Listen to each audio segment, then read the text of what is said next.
Hello and welcome for the final time that we will be looking toward a Friday night game for Elk City. Unfortunately,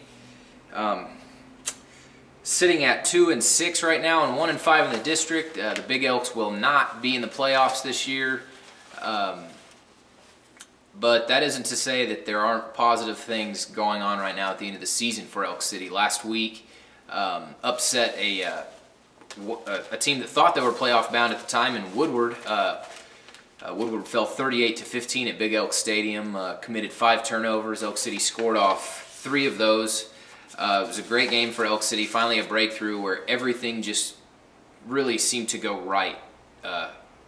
And it's happening late in the year, which is exciting for coaches and players I know who have suffered through some losses that they wish they hadn't. And ironically, if Elk City had won at Piedmont, this week's game against Cache would have meant a lot more. A playoff spot may have been on the line, as there would have been a logjam of Woodward, Piedmont, Elgin, and Elk City in that race for the 4th spot. Anyways, that hasn't been the case, so not going to dwell on that too long. First, let's look back at last week's game against Woodward, and then we'll look ahead to Friday's game against Cache. Elk City, 386 yards of offense, held Woodward to, I believe, just, let me find the number here. I believe just 70 yards in that first half. 65 total yards of offense in the first half. Elk City held Woodward to. They took a big lead early on. Josh Adams and Jarve Jackson both had a couple touchdown receptions. Cole Rogers finished with a big touchdown catch. Elk City jumped all over Woodward early, jumped out to a 16-0 lead, which was thanks to a safety, which Ben Firth was the first one back there, but ultimately just a swarm of Big Elks caused the safety to actually happen. Woodward was just on their heels from the get-go. A couple storylines for that game. Colin Feller threw 5 touchdown passes. Easily his best performance of the year. He was 18 of 31 with 247 yards. As he would say after the game, his receivers helped make him look good, and that was certainly the case too. Jarve Jackson, one of his touchdown catches, he out-jumped a defender near the goal line and took it in. Cole Rogers' touchdown reception was a diving catch where he just got his hands under it. So it was a big day for Elk City receivers as well. Josh Adams, a freshman who you're gonna hear his name a lot in the future. He raced 31 yards for his final touchdown, and really he got about 15 of those just on his own, where he just made something happen with his feet. Rushing-wise, Elias Wiseman carried the ball 20 times and had 85 yards, and Jarve Jackson ran 8 times for 32. A balanced performance for Elk City. Coaches and players couldn't talk enough afterwards about getting a win over a fierce rival, and just how good it felt to finally get a complete win, or a complete performance en route to a win over a team that, could still be headed to the playoffs.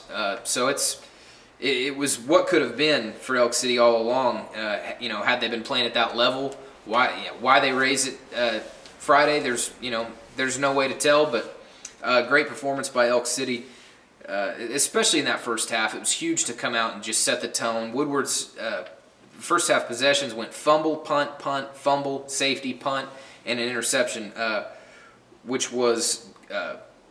trying to think who got that interception.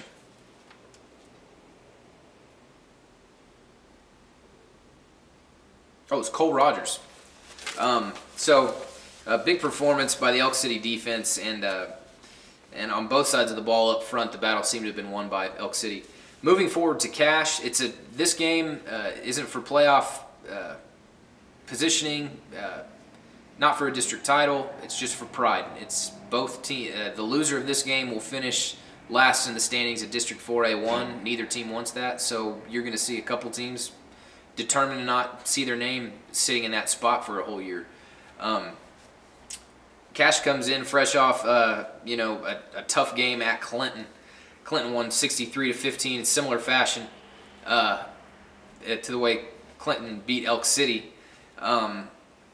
Game was never really in question. A lot like the Elk City game. Clinton led 28-0 in the first, with 5:55 left in the first quarter, and never looked back from there. Cash managed 212 rushing yards against Clinton, just 40 passing yards, which is a nod to the kind of offense they run. They run a triple option. Elk City head coach Jason Sheck said this morning that it is tough to defend against and to scheme against. It takes a lot of discipline to defend a triple option. At the same time, it probably takes just as much discipline for Cash to run out of such a, you know, out of those formations. So it's just one of those games where, you know, Cash is going to have to oppose its will upon Elk City, and the Elks are going to have to stop that. And of course, it's going to have to happen on senior night in Big Elk Stadium. About 10 seniors for Elk City. They're going to be playing their last game, so they're not going to go quietly. So it should be an interesting matchup. It'll be two teams playing hard, you know, to tack on an extra win onto in the win column during a struggling year. So I think it should present a good game. Both teams have plenty to play for, although they won't be playing a game after that. So it'll be interesting. Look for our game story in the Saturday paper. Also, we'll be keeping an eye on Merritt, who plays Ringwood Friday. A win would put them in the playoffs for the first time since 1993. A huge game for Merritt football. It'll be interesting to see what happens. We will hopefully have a feature story on possibly Ryan Garner next Wednesday, and we'll also have a feature over Elk City senior Tyler Gifford. So we hope you'll look in our Wednesday edition next week for those. We will have one more football-related video next week following the game, kind of a season in review. But this will be the last of the previews because Elk City doesn't have another game. So thanks to all of you who have joined us for these short clips. We hope you've enjoyed them. That will do it for this week. Tune in next week for our last football video of the year, and we hope you get out to Big Elk Stadium Friday night and send those seniors off the right way. So for the Daily Elk Citian, I'm sports editor Tyler Palmateer. We'll see you next time.